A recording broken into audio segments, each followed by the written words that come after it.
भारत पूरे विश्व भर में अपनी अनोखी संस्कृति व परंपराओं के लिए जाना जाता है। यह देश त्योहारों का देश है और यह सभी त्योहार हमें संस्कारों और वैदिक परंपराओं को आज की पीढ़ी तक पहुंचाने का एक माध्यम है। इनमें से एक त्योहार अहोई अष्टमी का भी है। इसमें सभी माताएं अपनी संतान की दीर्घ आयु और मंगल जीवन के लिए उपवास रखती हैं। अहोई अष्टमी कार्तिक मास के कृष्ण पक्ष की अष्टमी को मनाया जाता है। इस दिन माता पार्वती को ही अहोई रूप में पूजा करने का विधान है। करवा चौथ के बाद अहोई अष्टमी पर महिलाएं संतान की दीर्घायु और सुखी जीवन के लिए निर्जला व्रत करती हैं। इस दिन संतान प्राप्ति की इच्छा रखने वाले पति पत्नी भी अहोई अष्टमी का व्रत करते हैं। अहोई माता की पूजा के समय अहोई अष्टमी की कथा अवश्य सुनना चाहिए। अहोई अष्टमी का व्रत करने से कथा सुनने से व्रत का पूर्ण फल मिलता है। मधुर मोरल स्टोरी वीडियो में बात करेंगे अहोई अष्टमी व्रत कथा की। वीडियो को लाइक शेयर और चैनल को सब्सक्राइब करें। अहोई अष्टमी व्रत कथा।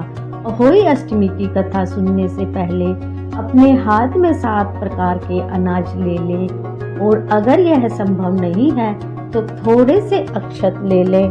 प्राचीन काल में एक साहूकार था जिसके 7 बेटे और 7 बहुएं थी। इस साहूकार की एक बेटी भी थी जो दीपावली के अवसर पर ससुराल से मायके आई थी। दीपावली पर घर को लीपा पोती करने के लिए 7 बहुएं मिट्टी लाने जंगल में गईं तो ननद भी उनके साथ जंगल की ओर चल पड़ी। साहूकार की बेटी जहां से मिट्टी काट रही थी उस जगह पर शाही अपने 7 बेटों के साथ रहती थी। मिट्टी काटते हुए गलती से साहूकार की बेटी की खुरपी की चोट से शाही का एक बच्चा मर गया।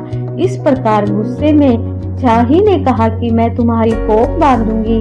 शाही के वचन सुनकर साहूकार की बेटी अपने 7 भाभियों से एक एक करके विनती करती है कि वह उसके बदले अपनी कोख बंधवा लें। तो 6 भाभियों ने अपनी कोख बंधवाने से मना कर दिया।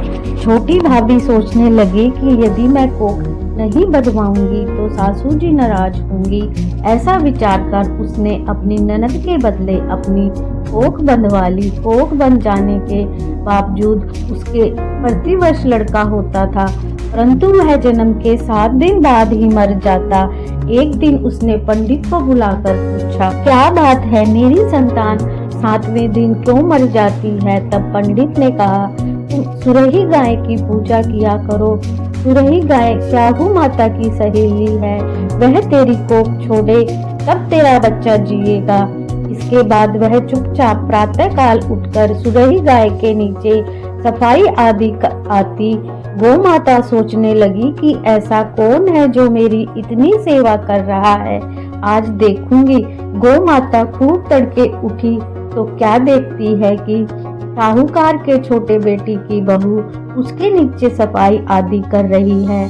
गौ माता उससे बोली, मैं तेरी सेवा से प्रसन्न हूँ, जिस वस्तु की इच्छा हो वह मुझसे मांग ले। तब साहूकार की बहू ने कहा, शाहू माता तुम्हारी सहेली है और उन्होंने मेरी कोख बांध रखी है, उससे मेरी कोख छुड़वा दो। गौ माता ने कहा, अच्छा। गौ माता सात समुंदर पार अपनी सहेली के पास उसको लेकर चल पड़ी। रास्ते में कड़ी धूप थी सो वे दोनों एक पेड़ के नीचे बैठ गई। उस पेड़ पर गरुड़ पंखनी के घोंसले में एक बच्चा था। थोड़ी देर में एक सांप आया और पेड़ पर चढ़कर उस गरुड़ पंखनी के बच्चे को डसने लगा। तब साहूकार की बहू ने सांप मारकर डाल के नीचे दबा दिया और बच्चे को बचा लिया। थोड़ी देर में गरुड़ पंखनी आई और खून बिखरा देखकर उसने सोचा कि छोटी बहू ने उसके बच्चे को मार दिया है। इस पर वह छोटी बहू को चोट मारना शुरू कर देती है। छोटी बहू इस पर कहती है कि उसने तो सांप से उसके बच्चे की जान बचाई है। सांप तेरे बच्चे को डसने आया था और मैंने उसे मारकर डाल के नीचे दबा दिया है। यह सुनकर गरुड़ पंखनी प्रसन्न होकर कहती है कि मांग क्या मांगती है। वह बोली 7 समुंदर पार चाहू माता रहती हैं, मुझे आप उनके पास पहुंचा दो। तब गरुड़ पंखनी सुरही सहित उसे अपनी पीठ पर बैठाकर चाहू माता के पास पहुंचा देती है। चाहू माता उन्हें देखकर बोली कि आप बहन बहुत दिन में आई। फिर कहने लगी, बहन मेरे सिर में बहुत जू पड़ गई है। तब सुरही के कहने पर साहूकार की बहू ने सलाई से उसकी जुएं निकाल दी। इस पर साहू माता प्रसन्न होकर बोली, तूने मेरे सिर में 7 सलाई गेरी है, इसलिए तेरे 7 बेटे और 7 बहुएं हों। बहू बोली, मेरे तो एक भी बेटा नहीं है, 7 बेटे कहाँ से होंगे। चाहू माता बोली, क्यों क्या बात है। तब वह बोली, मुझे वचन दो तो बताऊं। चाहू माता बोली, वचन दिया, वचन से फिरूं तो धोबी के कुंड पर कंकरी हो जाऊं। तब साहूकार की बहू ने कहा, मेरी कोख तो आपके पास बंद है। यह सुनकर साहू माता बोली कि तूने बहुत ठग लिया, मैं तेरी कोख खोलती तो नहीं, परंतु अब खोलनी पड़ेगी। जा, तेरे घर तुझे 7 बेटे 7 बहुएं मिलेंगी। तू जाकर उजमन करियो, 7 अहुई बनाकर 7 कढ़ाई करियो। साहूकार की बहू लौटकर आई तो वह क्या देखती है कि 7 बेटे और 7 बहुएं बैठी हैं। वह खुश हो जाती है। 7 अहोई बनाई, 7 उजमन किए तथा 7 कढ़ाई की। उधर जेठानियां आपस में कहने लगी, जल्दी जल्दी से भोग पूजा कर लो, कहीं छोटी बहू बच्चों को याद करके रोने न लगे। थोड़ी देर में उन्होंने अपने बच्चों से कहा कि अपनी चाची के घर देखकर आओ, वह अभी तक रोई क्यों नहीं। बच्चों ने आकर कहा कि चाची तो होली मान रही है, खूब उजमन हो रहा है।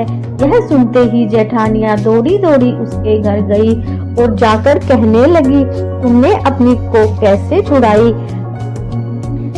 वह बोली, तुमने तो कोख बंधाई नहीं, सो मैंने कोख बंधवा ली थी। अब साहू माता ने कृपा करके मेरी कोख खोल दी है और मेरे 7 पुत्रों के साथ 7 बहुएं भी मुझे दे दी हैं। बोलो साहू माता की जय। साहू माता के आशीर्वाद से छोटी बहू का घर पुत्र और पुत्रवधुओं से हरा भरा हो जाता है।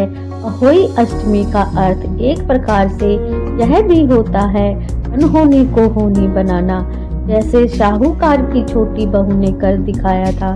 बोलो अहोई माता की जय। दंत कथा के अनुसार एक बार एक औरत अपने 7 पुत्रों के साथ एक गांव में रहती थी। एक दिन कार्तिक महीने में वह औरत मिट्टी खोदने के लिए जंगल में गई।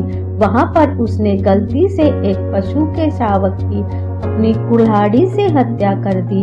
उस घटना के बाद उस औरत के 7 पुत्र एक के बाद एक मृत्यु को प्राप्त हो गए। इस घटना से दुखी होकर वह औरत अपनी कहानी गांव की हर औरत को सुनाती है। बड़ी औरत ने उस औरत को सुझाव दिया कि वह माता अहोई अष्टमी की आराधना करे। शावक की सोते हुए हत्या के पश्चाताप के लिए उस औरत ने शावक का चित्र बनाया तो माता अहोई अष्टमी के चित्र के साथ रखकर उनकी पूजा करने लगी। उस औरत ने 7 वर्षों तक अहोई अष्टमी का व्रत रखा। आखिर में उसके 7 पुत्र फिर से जीवित हो गए। अहोई अष्टमी की कथा सुनने के बाद अक्षत माता को चढ़ा दे या फिर 7 अनाज गाय को खिला दे। फिर कहें कि हे अहोई माता, जिस प्रकार आपने साहूकार की छोटी बहू को आशीर्वाद दिया है, उसी तरह हमारी भी संतान की रक्षा करना और उसे सुख समृद्धि का आशीर्वाद देना। साथ ही जिस तरह छोटी बहू की कोख खोल दी, उसी तरह सभी नारियों की कोख खोल देना और सभी नारियों की इच्छा पूरी करना। बोलो अहोई माता की जय। वीडियो को लाइक शेयर करें, चैनल को सब्सक्राइब करें। Thank you for watching.